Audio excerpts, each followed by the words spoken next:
In chess, you must always play at your best. There is no point at which you should play lazy, inaccurate chess. Whether you are in the opening, middle game, or end game, you must always play precise and never let a move go to waste. This is why, at the beginning of the game, your first move should always be g4. This is by far the strongest first move you can play. It is very solid as it can be supported with moves such as f3 and king f2 and then king g3. And it is very aggressive as it takes a lot of space on the king side and can be followed up with moves such as f4 and h4, which take up even more space.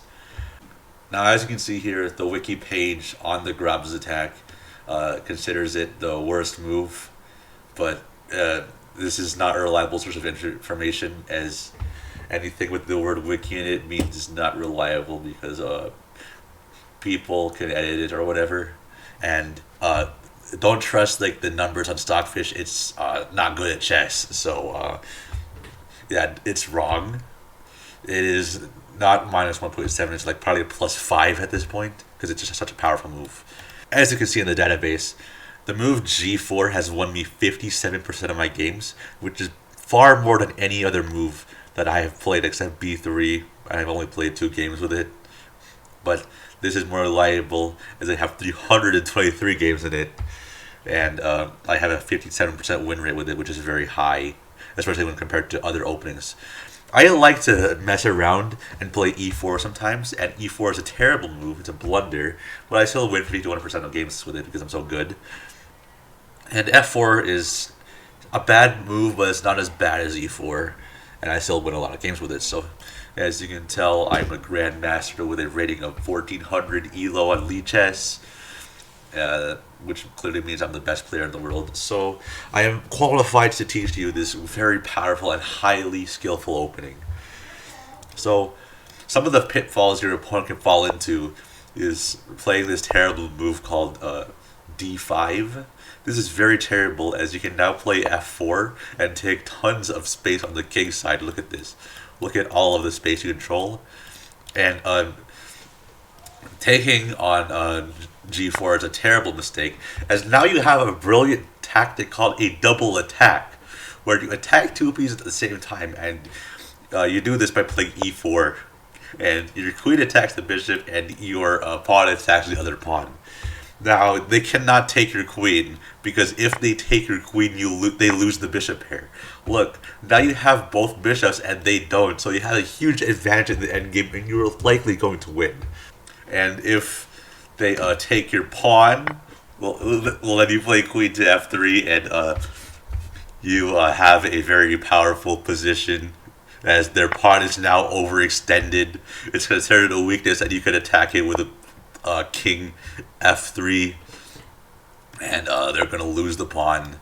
And when they take, you have an active king controlling the center, and this is completely winning for you. Stockfish has negative 15.6. I say it's plus 15.6 because like you have a much better position. They only have a knight developed. Well, you have a powerful pawn on f4, and your king is like controlling like, every single square in their territory. So you're completely winning. Don't trust the engine; it's wrong.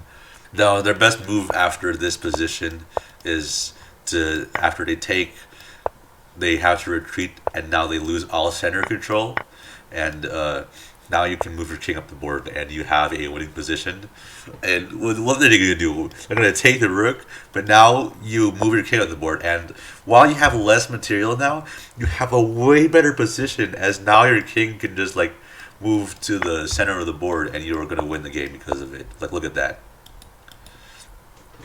Huge center control. Every square in this center is controlled by your king. So you are completely winning in this position because of your center control and your space advantage, as you have a pawn cutting off their king. They can barely even develop their own king now, because if they tried that, after you play this and they play something like this and then that, now you have a check, they have to move back. Now you have even...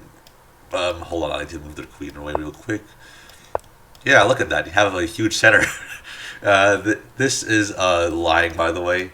It's saying there's mate in 2, but you can easily just bring the king over here and take it. with check, by the way.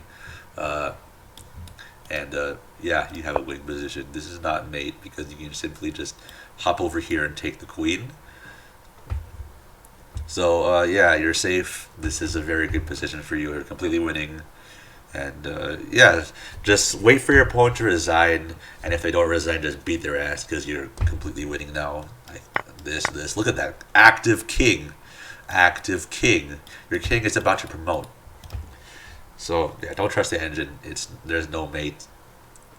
Another mistake your opponent can make is by playing e5, in which you respond with the exact same move.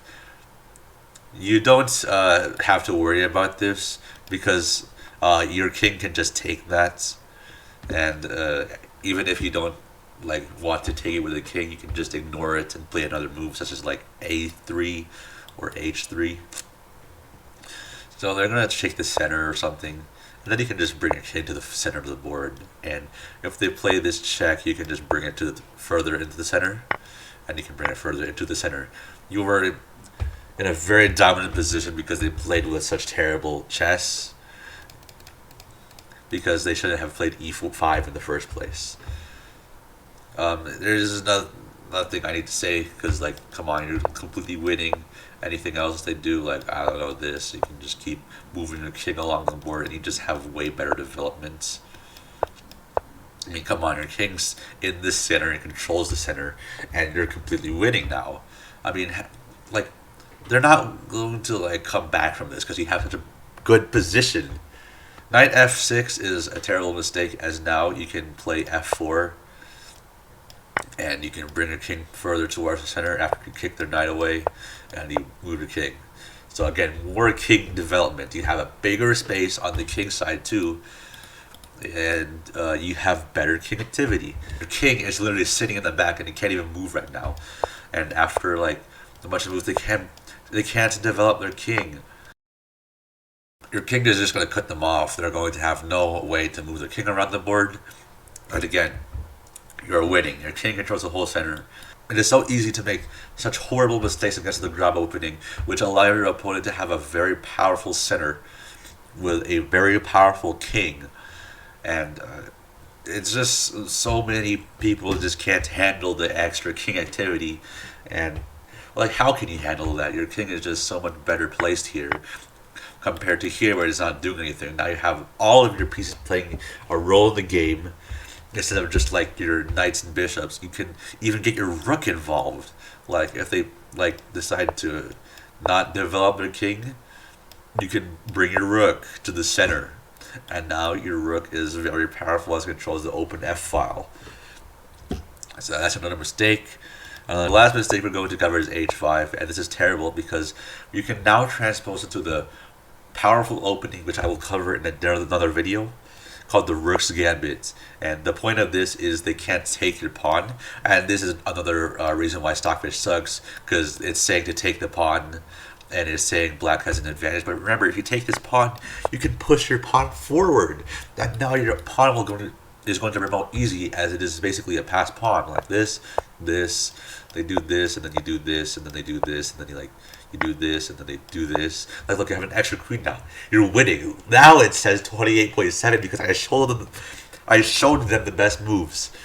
It was saying that black had the advantage earlier because it didn't know that these moves were all forced, and you can get an extra queen by playing all of these moves. So Rook's Gambit is not acceptable. They'd have to either develop the rook and ignore it, or they have to counter Gambit with g5. And I'll go more in depth into those lines in the next video. But as you can see, you just have a good position here. And if they don't play g4 or something, and they play something like this, they're losing because now you have two h pawns. And even if they take with their rook, now you can like attack. And yeah, you're completely winning. They might play a move such as this, and then you can take their rook. Like, great position for you. Trust me, I am an expert in chess with a rating of 1400 in Bullet on Lee Chess, so you should trust me that they're going to play these moves because I am a grandmaster. So yeah. So now let's get into the good responses by them. A great response would be f3, stopping the advance of g5 and allowing their king to develop.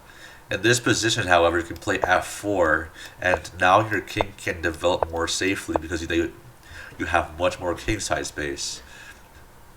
Their king can't move anymore because of their powerful kingside pawns, and they can try something like h5, but now you can just develop your king even more, and now they can't develop their king. Now your king is more advanced than theirs. Your king has moved 4 spaces towards the edge of the board, and theirs has only moved 2. So not completely winning, as they still have king development, but this is very good for you, and this is very playable as a position. Other moves could be f5, and f5 is an incredibly powerful move against the move e4, but not so much against g4, because now you could advance the pawn and their king is going to be suffocating. And while it is playable for black, you're going to have a very good position. Yeah, and they're going to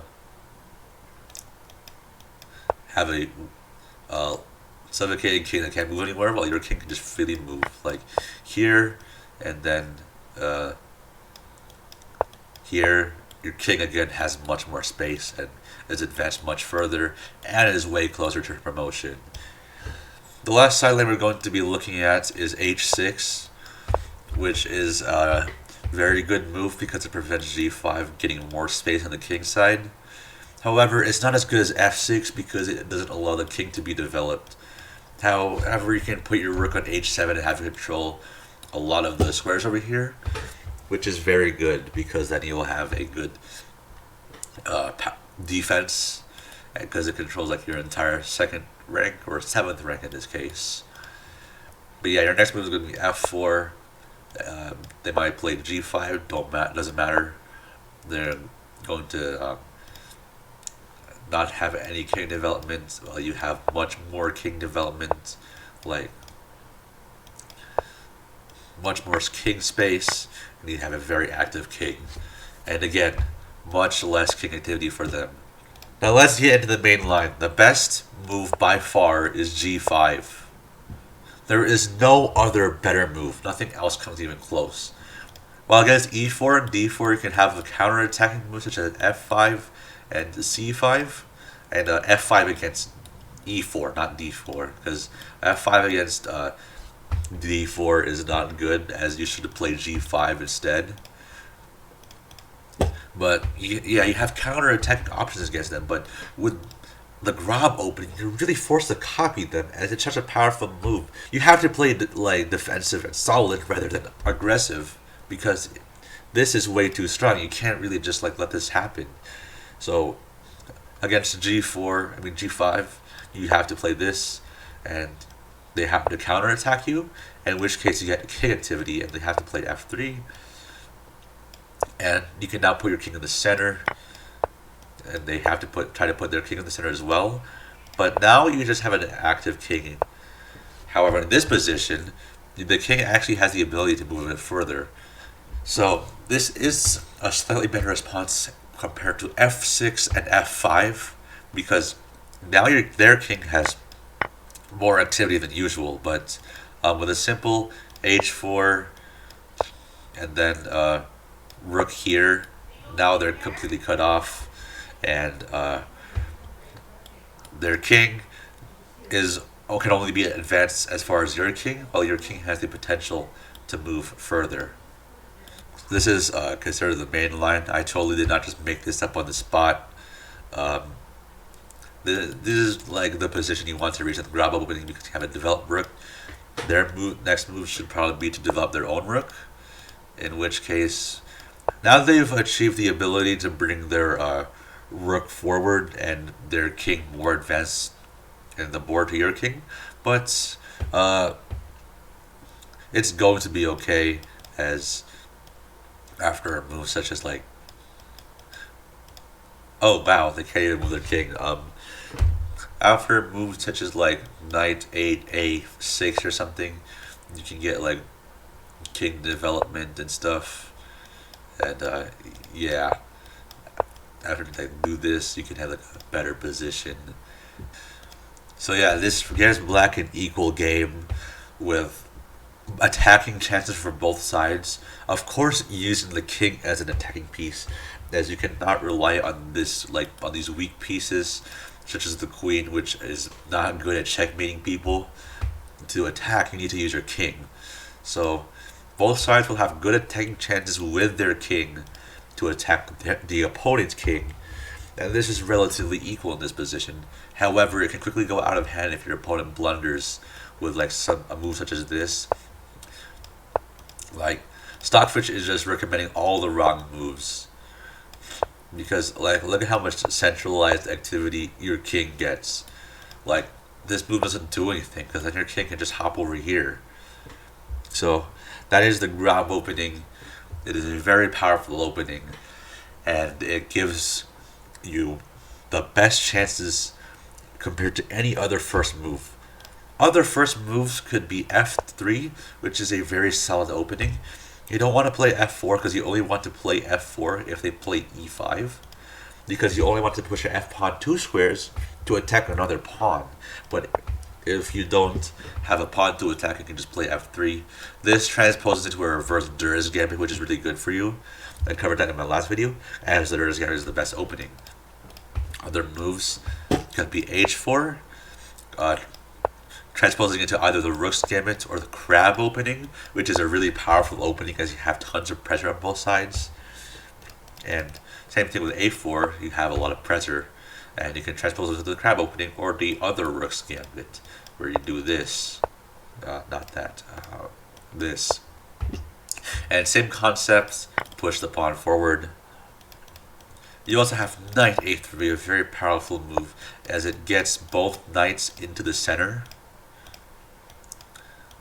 And you just get a very powerful position after this, because now both of your knights are about to team up inside the center. Like this knight protects this knight, and this knight protects that knight. You have a centralized knight, you have synergizing knights that work well together, and you're just in a much better position than your opponent after this. They have to play g5 to win the game. You also have knight h3, and this is a very powerful move, as if they play g5 you can take the pawn. However, they can play f3 first and then g5. So yeah, those are the only other acceptable moves. Again, I showed you how to destroy e4 last video with the Dur's Gambit. This forcibly loses queen, and I will show you how to destroy d4 later on with the Borg defense, as you have like the same concept as the Grob opening but with black. And you can always play the Grob opening with black too, and you will always have a great position if you play g5 as a black, no matter what you play. So that's it. I will show you a game now, and yeah, I will see you once I cover the game. Okay, everybody, so today I just had a game with the Grob opening, and I won the game because it was just such a good opening, and it was all because of the opening that I won the game. So he blundered with d5. Now the thing about the Grob opening is that you can also blunder as well and still get away with it if they play moves such as d5. If they play g5 you can't get away with it, but if they blunder with d5 you're okay to do so. So I blundered with bishop g2, a terrible move. They would, for whatever reason, played d4. I played c4, forcing en passant, but my opponent is a cheater and didn't en passant. So after queen b3 and they take on g4, I have a fork with attacking the knights and attacking the rook. Where can the knight go? Nowhere really, because if they go here, I take, and then I take back and I win a rook. If they move the knight here, they lose the rook. And anywhere else, yeah, they really just lose the rook. So he decided to bring his bishop back, but I took the knight anyway, and if he brings the rook over to attack, I just take the bishop and then run away. So he takes my bishop, and I take his bishop back. And the funny part about this position is there's no other legal move except to block with the queen, and that loses the rook.